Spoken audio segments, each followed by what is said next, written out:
एकनाथ शिंदे साहेबांच्या नेतृत्वाखाली त्यांच्या आदेशानुसार 288 मतदारसंघामध्ये BLA नेमण्याची ही प्रक्रिया सुरू आहे. आणि मला सांगताना आनंद आहे की ज्या ठिकाणी मी संपर्क प्रमुख म्हणून आलो आहे त्या कर्जत विधानसभा मतदारसंघामध्ये 100% BLA नेमून झालेले आहेत. सर काय सांगाल, एक 8 दिवसापासून ऑपरेशन टायगरची चर्चा होती, परंतु सध्या थोडं शांतता वाटली की भूमिकाची भूमिका नेहमीच शिवसेनेमध्ये व्यक्त केलेली आणि निर्णय घेतात असतात. काय सध्याची परिस्थिती आहे? नाही, एक पहिली गोष्ट अशी आहे की एका वर्तमानपत्राच्या बातमीवरनं आपण सगळ्यांनी सांगितलं की ऑपरेशन टायगर सुरू आहे.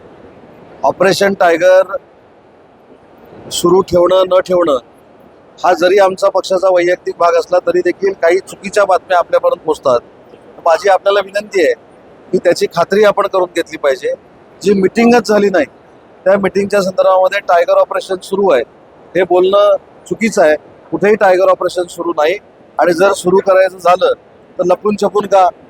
शिंदे साहेबांनी आजपर्यंत कधीही लपून छपून कोणाबरोबर मिटिंग केलेली नाही आणि या संदर्भात UBTच्या खासदारांबरोबर मिटिंग झालेली नाही. साहेब 2.5 वर्ष झाली यापूर्वीचे रायगडचे पालकमंत्री आपण राहिलेला आहात, त्यावेळेलाही तसा वाद होता, पण यावेळेला तो वाद होणार नाही असं वाटतं.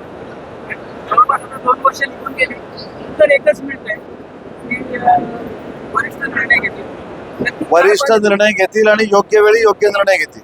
साहेब, महिलांवर राज्यभरात जे अन्याय होतात आणि महिलांवरच अन्यायाचे आरोप बाहेर येतात, त्यामुळं कुठेतरी सुषमा यांनी आरोप केले की आदिती तटकरे महिला बालविकास मंत्री आहेत आणि त्यांनी राजीनामा द्यावा, त्यांची कार्यक्षमता. हे बघा, राजीनामा द्यावा हे बाहेरून सांगणं फार सोपं आहे, पण आदितीताई तटकरेंची देखील हीच भूमिका आहे की महिलांवर अत्याचार करणाऱ्या व्यक्तीला, मग तो कुठच्याही जाती धर्माचा असो, त्याला कठोर कारवाई त्याच्यावर झाली पाहिजे.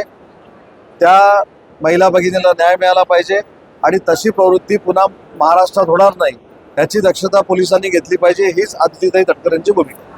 सर, आयांवर कारवाई झाली की बाबा घरांवर कारवाई होत नाही, त्याच्यावरही प्रश्नचिन्ह नाही, कसलंही प्रश्नचिन्ह ठेवायची आवश्यकता नाही. कारण दुसरा काही धंदा नाही. मुद्दा असा आहे की खराच्या बाबतीमध्ये शिवसेनेची भूमिका स्पष्ट आहे की अशा नीच प्रवृत्तीला ठेचून काढलं पाहिजे आणि अशी प्रवृत्ती नुसत्या महाराष्ट्रात नाही तर देशात परत निर्माण होणार नाही एवढा कडेकोट बंदोबस्त पोलिसांनी केला पाहिजे.